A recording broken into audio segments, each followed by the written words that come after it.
Assalamualaikum warahmatullahi wabarakatuh. Perkenalkan, nama saya Wulan dari RA3 Manajemen. Di sini saya akan mempresentasikan pengantar teknologi informasi. Langsung saja. Yang pertama, definisi teknologi informasi. Yang pertama ada dunia digital, perkembangan teknologi, pendukung efisiensi. Sejarah teknologi informasi mulai dari mesin hitung, zaman komputer, dan internet di era digital. Di sini ada penggunaan teknologi informasi dalam kehidupan sehari-hari, yaitu ada komunikasi, hiburan, dan belanja online. Peran teknologi informasi dalam bisnis, yaitu ada kolaborasi teknologi informasi, ada pemasaran dan pengambilan. Tantangan dalam implementasi teknologi informasi. Yang pertama ada keselarasan teknologi dan proses, yaitu menyatukan teknologi yang ada dengan proses bisnis yang ada. 2. Sumber daya dan kompetensi, yaitu keterbatasan sumber daya dan kurangnya kompetensi dalam mengelola teknologi informasi. Yang ketiga, keamanan dan privasi, yaitu risiko keamanan dan privasi data menjadi perhatian penting dalam implementasi teknologi informasi. Selanjutnya ada keuntungan dan manfaat teknologi informasi. Yang pertama ada automasi yaitu memungkinkan otomasi berbagi tugas dan proses. Yang kedua ada akses ke informasi. Teknologi informasi memberikan akses ke berbagai informasi dan pengetahuan melalui internet. Yang ketiga, komunikasi global, yaitu teknologi informasi menghubungkan orang dari berbagai belahan dunia.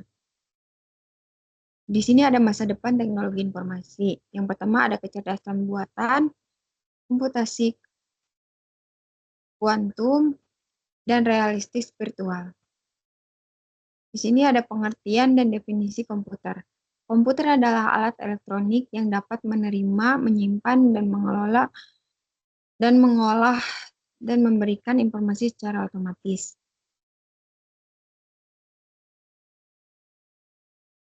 Di sini ada komputer analog, sebuah era di mana komputer beroperasi berdasarkan kontinuitas nilai menggunakan sirkuit analog.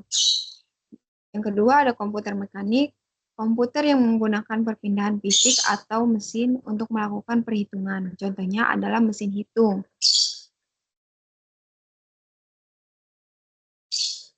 Selanjutnya ada generasi komputer pertama. Yang pertama adalah komputer tabung vakum, yaitu memiliki ukuran besar dan menggunakan tabung vakum yang rentan terhadap kegagalan.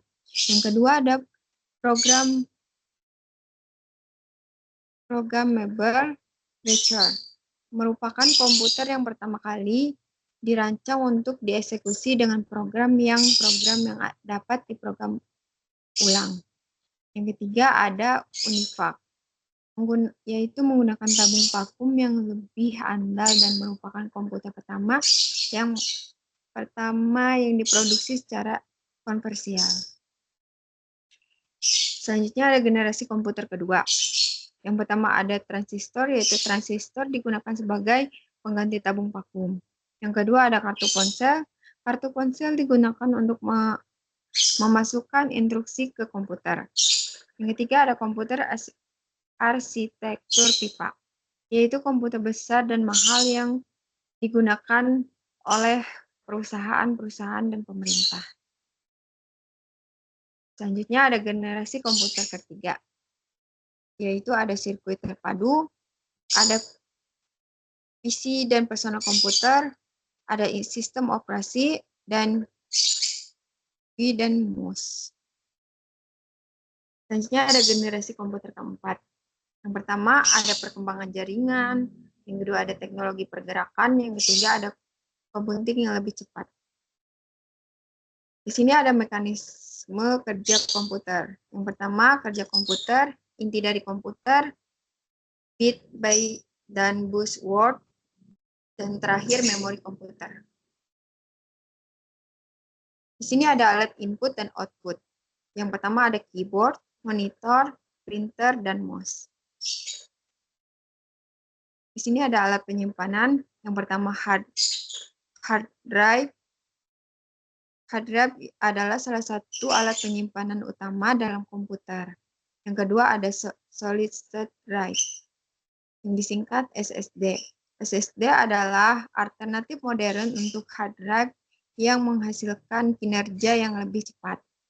Yang terakhir ada flash drive. Flash drive adalah alat penyimpanan portable yang praktis. Selanjutnya ada sistem komputer. Yang pertama ada komponen, sistem operasi, perkembangan. Di sini ada tujuan konsep program dan sistem perangkat lunak, yaitu konsep program dan sistem perangkat lunak bertujuan untuk memahami struktur, fungsi, dan perilaku perangkat lunak, serta memastikan bahwa program yang dibangun dapat memenuhi kebutuhan pengguna dengan efisiensi dan kualitas tinggi. Di sini ada definisi konsep program dan sistem perangkat lunak, yaitu konsep program dan sistem perangkat lunak merujuk pada standar, prinsip, dan teknik yang digunakan dalam merancang, mengembangkan, dan memelihara perangkat lunak. Hal ini meliputi proses, metode, dan alat yang terlibat dalam siklus hidup perangkat lunak. Dan ada elemen-elemen konsep program dan sistem perangkat lunak, yaitu konsep program dan sistem perangkat lunak terdiri dari elemen seperti analisis kebutuhan, desain arsitektur, kodean, pengujian, pemeliharaan, dan dokumentasi. Semua elemen ini saling terkait dan merupakan bagian integral dalam menggunakan perangkat lunak. Ini ada metode pengembangan program dan sistem perangkat lunak. Yang pertama ada waterfall, agile, dan DevOps. Tantangan dalam mengimplementasikan konsep program dan sistem perangkat lunak, yang pertama ada kompleksitas, kedua perubahan kebutuhan, ketiga kualitas dan keamanan. Keunggulan dan manfaat pengguna konsep program dan sistem perangkat lunak yaitu ada produktivitas tinggi, kualitas unggul, peningkatan keamanan, peningkatan keandalan. Mengenal proses kata sampai dengan paperless publishing. Lebih dari sekedar mengetik, proses kata melibatkan pengelolaan menyunting dan menyelesaikan untuk hasil terbaik. Dalam presentasi hal ini akan diulik bagaimana keadaan ini berkembang dari waktu ke waktu. Alat kerja dan fitur Word yang mempermudah pengeluaran kata, yaitu ada fitur kolaborasi, spelling dan grammar check, dan terakhir ada word art dan insert media. Sejarah desktop publishing. Yang pertama, di tahun 1980, desain grafik komputer dan desktop publishing muncul di Eropa sebagai alternatif proses produksi offset printing. Di tahun 1990, desktop publishing menjadi layak untuk diakses, terutama setelah pemakaian komputer pribadi meluas. Dan yang sekarang banyak perusahaan menggunakan perangkat lunak seperti Adobe Design dan Microsoft Publishing untuk memproduksi materi cetak yang rapih dan profesional. Di sini ada preset sebagai alat pengelola data. Itu ada laporan keuangan, ada merencanakan proses mencatat, dan merencanakan proyek. Di sini ada software statistik. Yang pertama SPSS, software untuk memproses data statistik dan analisis data. Dan di sini ada yang kedua Microsoft Excel, yaitu software untuk membuat grafik dan tabel serta melakukan pengelolaan data sederhana. Yang ketiga ada SAS, software lengkap untuk memproses data dan analisis data statistik dan skala besar. Statistik dan data analisis. Statistik yang pertama ada statistik deskriptif, yang kedua ada uji hipotesis, yang ketiga ada analisis variasi. Visual ilmiah. yaitu yang pertama ada astronomi, kedokteran, dan genetika. Perhitungan risiko dalam press release publishing, keamanan sistem, dan rendahnya biaya produksi, dan keuntungan lingkungan. Pengertian grafik. Yang pertama ada komunikasi visual, yang kedua ada kreativitas, yang ketiga tingkat efektivitas, yang keempat visualisasi data. Di sini ada hypermedia dalam presentasi.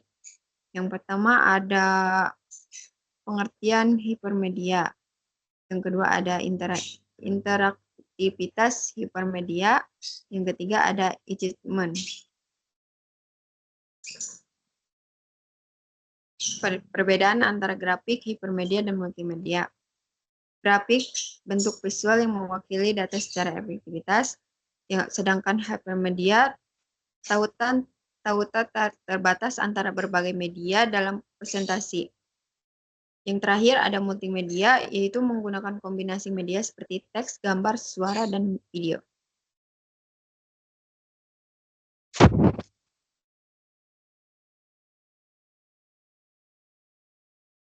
Manfaat dan akses mudah dan analisis. Pemanfaat database dalam bisnis.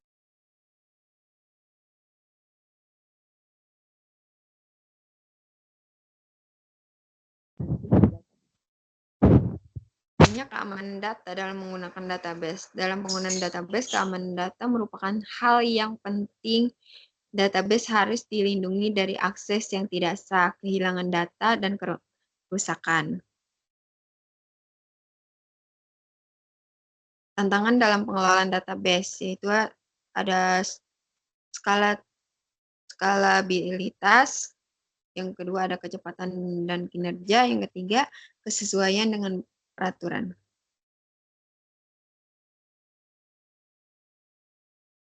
Pengembangan database di masa depan.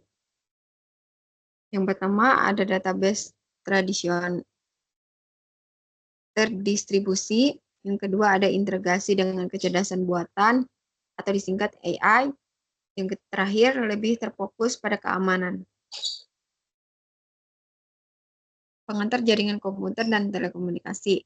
Menemukan dasar-dasar jaringan komputer dan telekomunikasi termasuk email, telekonferensi, dan pesan instan. Dasar-dasar jaringan komputer ini ada jaringan area lokal, memahami konsep LAN, dan bagaimana menggabungkan komputer dalam area terbatas. Yang kedua ada jaringan area luas atau disingkat WAN, mempelajari tentang WAN dan kemampuannya untuk menghubungkan jaringan melalui jarak geografis yang luas memungkinkan. Di sini ada kekuatan email. Yang pertama ada komunikasi efisien, yang kedua kolaborasi yang ditingkatkan. Telekonferensi memecahkan batas. Itu ada rapat virtual. Yang poin kedua, temukan bagaimana teknologi telekonferensi memungkinkan individu dari berbagai lokasi untuk mendapatkan rapat. Menghemat waktu dan sumber daya. Poin ketiga ada video conference. Yang terakhir, jelajahi manfaat video conference seperti komunikasi tatap muka, isyarat visual, dan kolaborasi ditingkatkan. Ini ada pesan instan terhubung dalam waktu nyata. Yang pertama ada komunikasi waktu. Nyata rasakan kenyamanan pesan instan untuk komunikasi langsung. Memungkinkan pengambilan keputusan cepat dan berbagai informasi yang cepat. Yang kedua ada obrolan grup. Yaitu jelajahi kekuatan obrolan grup, memfasilitasi komunikasi efisiensi antara anggota tim, departemen, dan kelompok komunitas.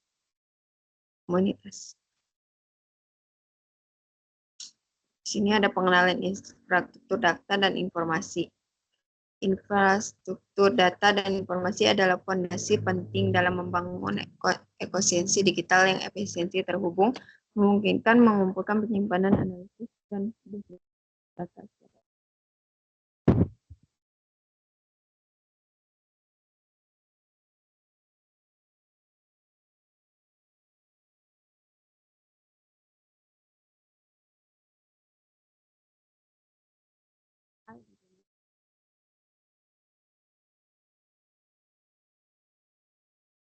pengenalan internet, coba dan di sini. Awal mulanya internet. Yang pertama ada ARPANET di tahun 1969. Yang kedua ada pengembangan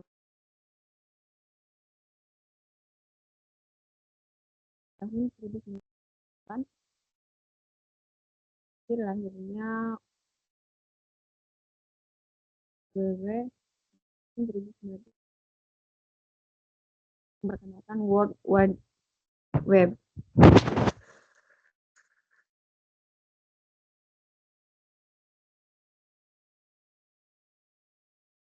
Nah, di sini kita membahas apa itu e-bisnis.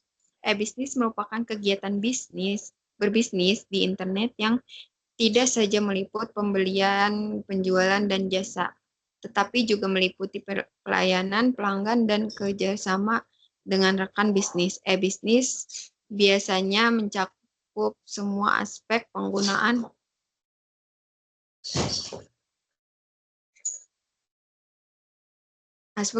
teknologi informasi untuk mendukung dan mengelola operasi bisnis. Yang pertama, ada manajemen rantai pasokan. Yang kedua, ada manajemen hubungan pelanggan. Yang ketiga, ada expert procurement. Yang keempat, ada enterprise risk planning. Yang ketiga, e-learning. Yang terakhir, ada komunikasi internal dan kolaborasi. Apa itu e-commerce? E-commerce adalah subset dari e-bisnis yang lebih fokus pada transaksi komersial yang terjadi secara elektronik.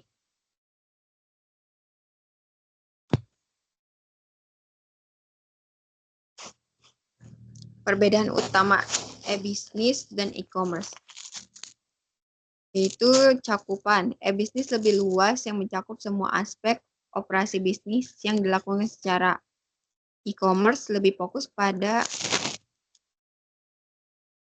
transaksi komersial online. Dan di fokus aktivitas, e-bisnis lebih ke mencakup proses internal dan eksternal perusahaan termasuk manajemen, produksi, pemasaran, dan penjualan. Sedangkan e-commerce terutama berfokus pada transaksi jual-beli antara penjual dan pembeli. Contoh implementasi e-bisnis dan e-commerce. E-bisnis, yaitu contohnya perusahaan menggunakan sistem ERP untuk mengintegrasikan dan mengelola operasi bisnis mereka atau menggunakan CRM untuk melacak interaksi pelanggan dan meningkatkan layanan. Sedangkan e-commerce, toko online seperti Lazada atau Shopee yang menjual produk langsung kepada konsumen melalui platform online. Dengan kata lain, semua e-commerce adalah bagian dari e-bisnis, tetapi tidak semua e-bisnis adalah e-commerce. Tantangan e-bisnis yaitu keamanan data, integrasi sistem, perubahan dan manajemen perubahan, dan keputusan dan biaya. Kedepan ada tantangan e-commerce, yaitu keamanan transaksi, pesaing yang ketat, pengelolaan logistik dan pengiriman, dan pengalaman pelanggan. Dan pemasaran digital, skalabilitas, pengambilan produk, return, dan manajemen.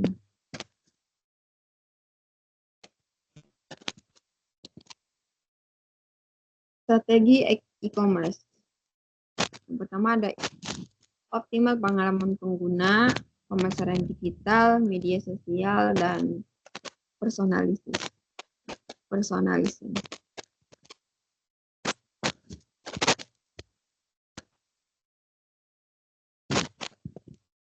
Pertimbangan dalam e-commerce, keamanan dan privasi.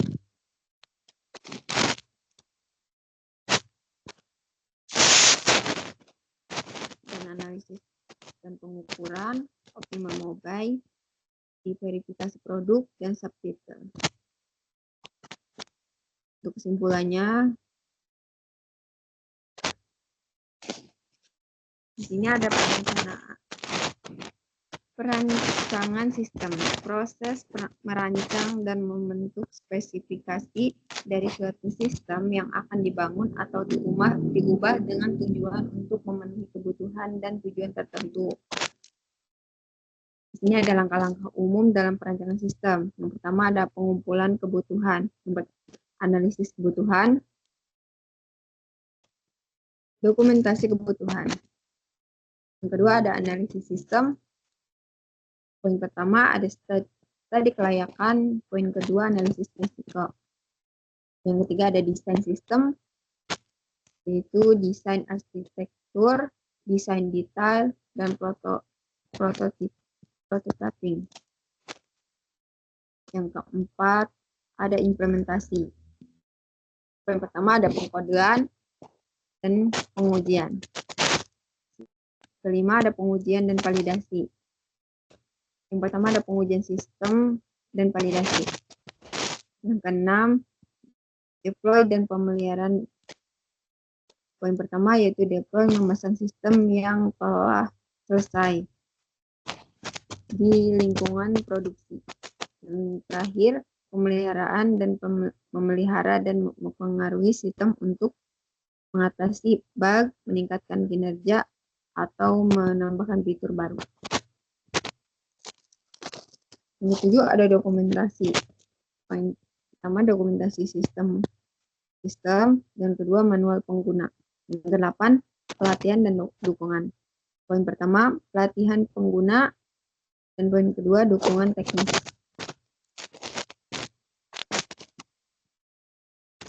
Langkah-langkah membuat program. Yang pertama perencanaan, kedua desain program, yang ketiga pengkodean, dan keempat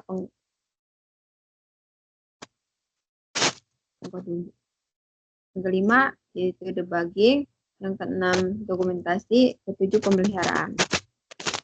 Terima kasih. Sekian mungkin itu saja yang presentasi yang bisa saya presentasikan. Terima kasih.